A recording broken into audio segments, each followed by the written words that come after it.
আলাইকুম। শম্পার সংসারে আমি শম্পা সবাইকে আবারও স্বাগত জানাই। যে যেখান থেকে আমার ভিডিওটা দেখছেন আশা করছি আল্লাহর রহমতে সবাই ভালো এবং সুস্থ আছেন। আলহামদুলিল্লাহ আমিও আমার পরিবার নিয়ে ভালো আছি।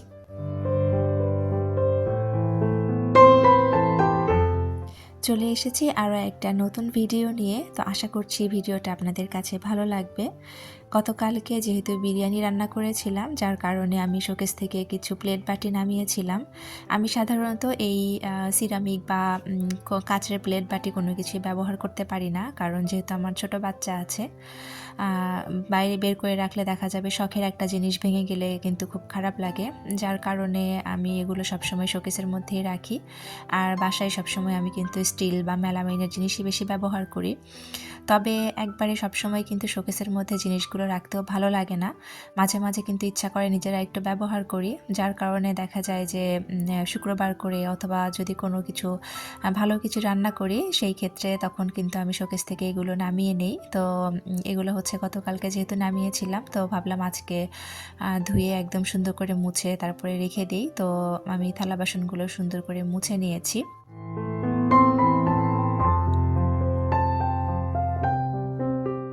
আদা রসুন বাটা আমি হচ্ছে ডিপ ফ্রিজ থেকে গতকালকে রাতে বের করে রেখেছিলাম।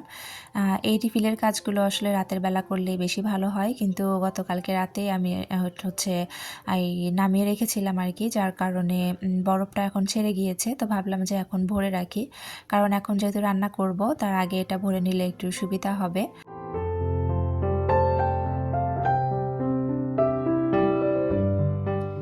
কনকনে ঠান্ডা বলেন বা গরমের দিন বলেন বা ঝড় বৃষ্টির দিনে বলেন, গৃহিণীদের কিন্তু আসলে কোনো ছুটি নেই। সংসারের কাজগুলো দেখা যায় যে একটু এদিক সেদিক করে করলেও বা একটু অলসতা করে আস্তে ধীরে পরে করলেও রান্নার কাজ কিন্তু সময়ের মধ্যেই করতে হয়। যেহেতু স্বামী সন্তান আছে, নিজেরও পেট আছে, দেখা যায় যে ঝড় বৃষ্টি গরম শীত কিন্তু পেট মানে না। ক্ষুধা যেহেতু আছে সেহেতু খাবার তো খেতেই হবে, আর খাবার খেতে গেলে তো রান্না করতেই হবে, যার কারণে এই ঠান্ডার মধ্যেও কিন্তু রান্না বান্না করতেই হচ্ছে। তো আমি হচ্ছে এই যে রান্না বসিয়ে দিয়েছি। আমি আজকে একটু তেলাপিয়া মাছ আর সাথে একটু 2 পিস রুই মাছ দিয়েছি, কারণ আমার হাজব্যান্ড তেলাপিয়া মাছ খায় না। আর সে ওইভাবে তেলাপিয়া মাছ আসলে আনতেও চায় না। আমি যখন মাঝে মাঝে একটু রিকোয়েস্ট করি তখন দেখা যায় যে নিয়ে আসে, কারণ সে আমাদেরকেও তেলাপিয়া মাছ খাওয়াতে চায় না। তো যার কারণে আমি এই যে তেলাপিয়া মাছ রান্না করছি আর তার জন্য 2 পিস এখানে রুই মাছ দিয়ে দিয়েছি। তো আমি হচ্ছে মূলা আর বেগুন দিয়ে আর কুমড়া বড়ি দিয়ে আজকে হচ্ছে মাছটা ঝোল করব। তো ওই পাশে মাছ ভাজি হচ্ছে আর এদিকে আমি সবজিটা কেটে নিচ্ছি।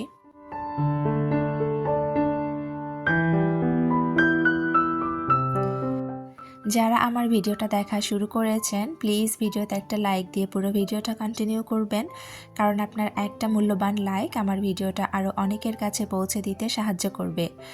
যদি কেউ নতুন আমার চ্যানেলটা ভিজিট করে থাকেন, আমার ভিডিওর কোনো অংশ, আমার কথা বা আমার কাজের কোনো কিছু যদি একটুও ভালো লেগে থাকে আর আপনি যদি লাইফস্টাইল ব্লগ দেখতে পছন্দ করেন, তাহলে আমার চ্যানেলটিকে সাবস্ক্রাইব করে পাশে থাকা বেল অপশনটি প্রেস করে রাখতে পারেন, যাতে করে আমি ভিডিও ছাড়ার সাথে সাথে নোটিফিকেশন আপনার কাছে চলে যায় আর আপনি আপনার সুযোগ সুবিধা মতো আমার ভিডিওটা দেখে নিতে পারেন। আর যারা অলরেডি কাজটা করে দিয়েছেন তাদেরকে অসংখ্য ধন্যবাদ। আমার ভিডিওর মধ্যে বলা কোনো কথা বা কাজে যদি কোনো ভুল ত্রুটি হয়ে থাকে প্লিজ একটু ক্ষমা সুন্দর দৃষ্টিতে দেখবেন।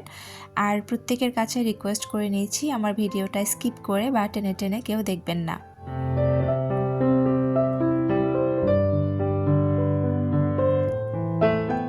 আপনাদের সাথে কথা বলতে বলতে এদিকে কিন্তু আমার হচ্ছে মূলা কাটা হয়ে গিয়েছে, আর এদিকে আমি মাছটাও কিন্তু একটু উল্টে দিয়েছিলাম।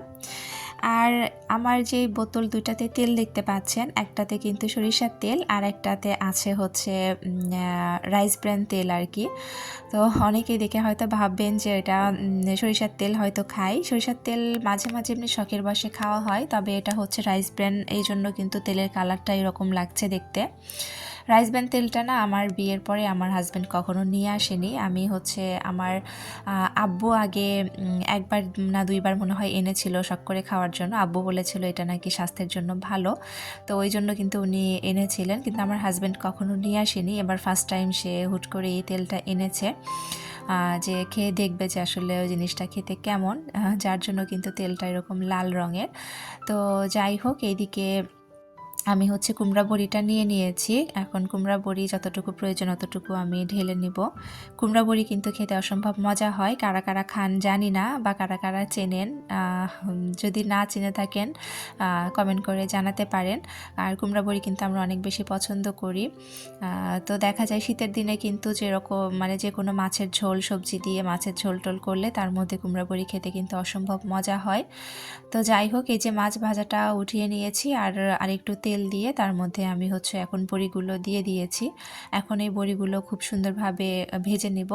আর বড়িটা কিন্তু খুব আলতোভাবে হালকা করে ভেজে নিতে হবে, কারণ একটু বেশি নাড়াচাড়া করলে দেখা যায় যেগুলো ভেঙে যায়।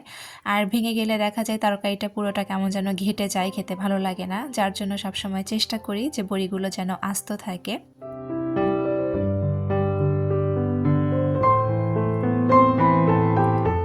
তো এইদিকে আমি কিন্তু কড়াইয়ে তেল দিয়ে দিয়েছি, আর এখন হচ্ছে পেঁয়াজগুলো দিয়ে সুন্দর করে ভেজে তারপরে হচ্ছে সব মশলাগুলো দিয়ে দিব। তো আজকে আসলে ওইভাবে আপনাদের সাথে কোনো পুরো রেসিপিটা শেয়ার করছি না। মাছের তরকারিতে যে যে মশলা দিতে হয়, আদা রসুন বাটা, লবণ, হলুদ মরিচের গুঁড়া সব কিছু দিয়ে দিয়েছি। দিয়ে মশলাটা বেশ কিছুক্ষণ ধরে আমি কষিয়ে নিয়েছি। তো তারপরে এখন আমি এই যে কেটে রাখা বেগুন আর হচ্ছে মূলা কিন্তু খুব বেশি দেইনি, মূলা যতটুকু কেটেছিলাম। তার কারণ হচ্ছে যে আমার আসলে মনে ছিল না, এই যে এক্সট্রা কিছু সবজি দেখতে পাচ্ছেন, এই সবজিগুলো আমার গতকালকের কাটা ছিল। গতকালকের আগের দিনে আমি হচ্ছে এই সবজিগুলো দিয়ে একটু শুটকির তরকারি রান্না করেছিলাম। তো এই সবজিগুলো কিন্তু আমার বেঁচে গিয়েছিল, আমি ফ্রিজে রেখে দিয়েছিলাম। তো সবজি কাটার পরে হুট করে মনে হলো যে ওই সবজিগুলো যদি না খাই তাহলে নষ্ট হয়ে যাবে। সবজি কাঁচা বলেন আর তরকারি রান্না করে সেই তরকারিটা ফেলে দেওয়া বা নষ্ট করা বলেন, এটা আমার একেবারেই পছন্দ না, আমার কাছে খুবই খারাপ লাগে।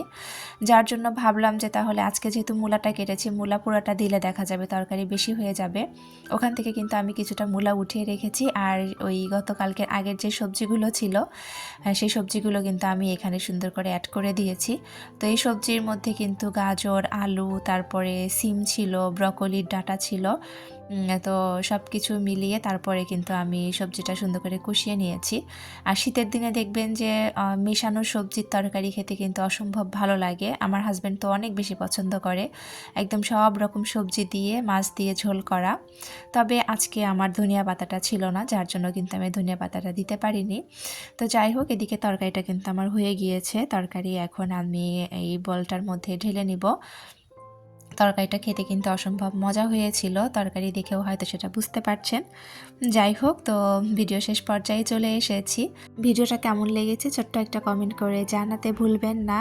আর পরবর্তী ভিডিও দেখার আমন্ত্রণ জানিয়ে আর আপনাদের প্রত্যেকের সুস্থতা কামনা করে এখানেই বিদায় নিচ্ছি। আল্লাহ হাফেজ, আসসালামু আলাইকুম।